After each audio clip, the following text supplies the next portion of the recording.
a woman in the Victorian era could lose everything, not for a crime, but for laughing too loudly, her reputation, her future, even her freedom. Because behind the elegant dresses and polite smiles, there was an invisible rulebook controlling every move she made, how she walked, how she spoke, what she felt, and even what she was allowed to want. Step outside those rules, even slightly, and the consequences weren't just social. They could follow you for life. And the most disturbing part? These weren't just expectations. They were enforced. To understand just how restrictive life was, you have to step beyond the elegant image of the Victorian era and into the everyday reality most women lived through. Because this wasn't just about manners or tradition. It was a system, a carefully enforced structure that defined what a woman could be, and more importantly, what she could never become. From a young age, girls were trained for one purpose: marriage. Education existed, but it was selective. While men studied science, politics, and philosophy, women were taught accomplishments, music, embroidery, basic reading, and social etiquette. The goal wasn't independence. It was presentation.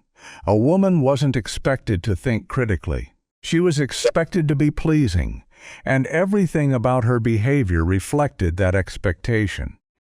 Take something as simple as walking down the street.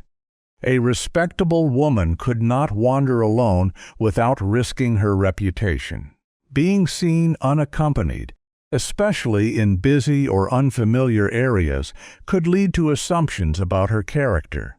Independence wasn't admired. It was suspicious. Even conversation was tightly controlled.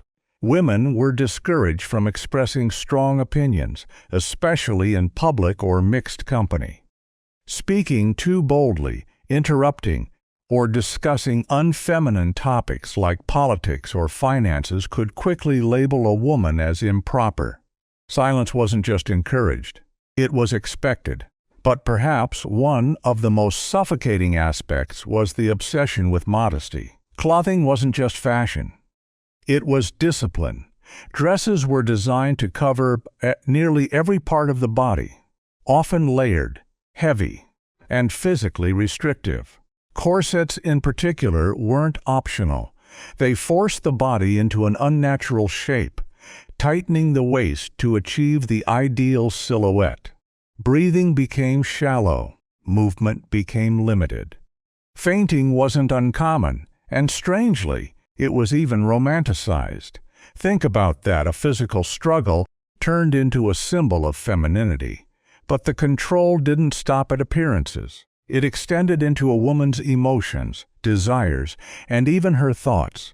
Victorian society placed enormous value on the idea of purity. Women were expected to be morally flawless, innocent, gentle, and entirely uninterested in anything considered improper. This included sexuality. A good woman wasn't supposed to have desires at all. In fact, many believed that women didn't experience desire in the same way men did. And if a woman stepped outside those expectations, the consequences could be devastating. Reputation was everything. A single rumor, true or not, could isolate a woman from society. Invitations would stop. Opportunities would disappear. Marriage prospects would vanish. And without marriage, many women had no financial security, no social standing, and no independence, which brings us to one of the harshest realities of all: legal control. Under laws like coverture, a married woman's legal identity was essentially absorbed into her husband's. She couldn't own property independently. She couldn't control her own earnings. In many cases, she didn't even have legal rights over her own children. Her existence, in the eyes of the law, was tied completely to her husband. So imagine this contradiction. Women were expected to marry for security, but in doing so, they gave up nearly all control over their own lives. And then there were the so-called solutions for women who didn't fit the mold. If a woman showed emotional distress, defiance, or behavior that challenged social norms, she could be labeled as hysterical. This wasn't just a casual term, it was a medical diagnosis. And once labeled, women could be subjected to treatments that ranged from invasive procedures to confinement in asylums, not because they were dangerous, but because they were different. This is where the polished image of the Victorian world begins to crack. Because behind the etiquette and elegance was a system that didn't just guide women, it controlled them. It dictated how they should look, act, feel, and live, with very little room for individuality. And yet, despite all of this, women still found ways to resist, quietly, subtly, and sometimes at great personal risk. Because when every aspect of your life is controlled, even the smallest act of independence becomes an act of defiance. And that's where the story takes a darker turn. And this is where the illusion of grace completely unravels. Because the further you go into the reality of the Victorian era, the more you realize it wasn't just about control. It was about punishment, not always loud, not always visible, but always present. If a woman stepped outside the narrow line society drew for her, the consequences could be swift and often permanent. One of the most feared labels was fallen woman. It didn't always mean what you think. Sometimes it was attached to women who had relationships outside marriage. Other times it was nothing more than suspicion, gossip, or simply being in the wrong place at the wrong time. But once that label stuck, it rarely came off. A fallen woman could be completely cut off, socially erased. Families distanced themselves. Doors closed. Employment became nearly impossible, and for many there was only one path left: survival on the margins of society. Poverty, exploitation, and isolation weren't rare outcomes. They were expected ones. Now here's where the double standard becomes impossible to ignore. Men, even those in powerful or respectable positions, could engage in behavior that would destroy a woman's life and face little to no social consequence. But women? They were expected to carry the full weight of morality, as if society's honor rested entirely on their shoulders. And if they couldn't carry it perfectly, they were discarded. Then there were the institutions, women who resisted too strongly, who spoke out, who refused marriage, who challenged authority, could be labeled mentally unstable. Diagnoses like hysteria weren't based on clear science. They were often reactions to behavior that simply didn't fit expectations. Once labeled, women could be placed in asylums, sometimes by their own families. No trial, no real defense, just removal. Inside these institutions, conditions varied, but many accounts describe isolation, control, and treatments that were less about healing and more about compliance. The message was clear: conform or disappear. Even marriage, which was presented as a woman's ultimate goal, could become a form of confinement.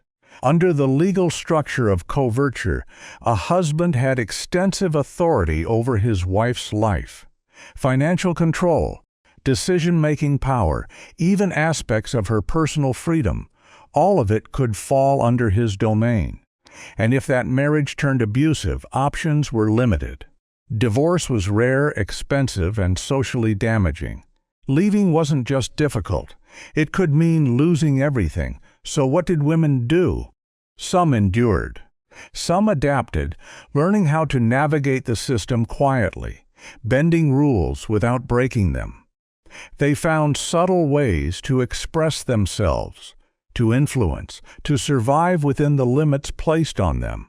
And some resisted.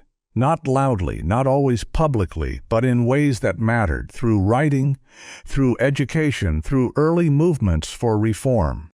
These weren't grand revolutions at first. They were small, Deliberate acts of defiance that slowly began to challenge the foundations of the system itself, because even in a world built on control, the desire for autonomy doesn't disappear, it grows. And over time, those quiet acts began to ripple outward, eventually contributing to larger changes in law, in education, and in the role women could play in society. But those changes didn't come easily. They were built on the experiences, the sacrifices, and the struggles of countless women who lived under rules they never chose. And that's what makes this history so unsettling. Not just the rules themselves, but how normal they once seemed, how an entire society accepted them, enforced them, lived by them. It forces you to look at the past differently. Because it wasn't just about dresses and etiquette. It about control disguised as culture, restriction presented as respectability, and silence mistaken for virtue. If this story shocked you, then you've only seen one layer of history, because behind every polished era, there are truths that were never meant to be questioned. So, if you want to uncover more hidden realities, more untold stories, and the darker side of history they don't show you in textbooks, make sure you subscribe and stay with us, because the past isn't as distant as it seems. And the more you uncover, the more you realize some of these rules didn't just disappear, they evolved.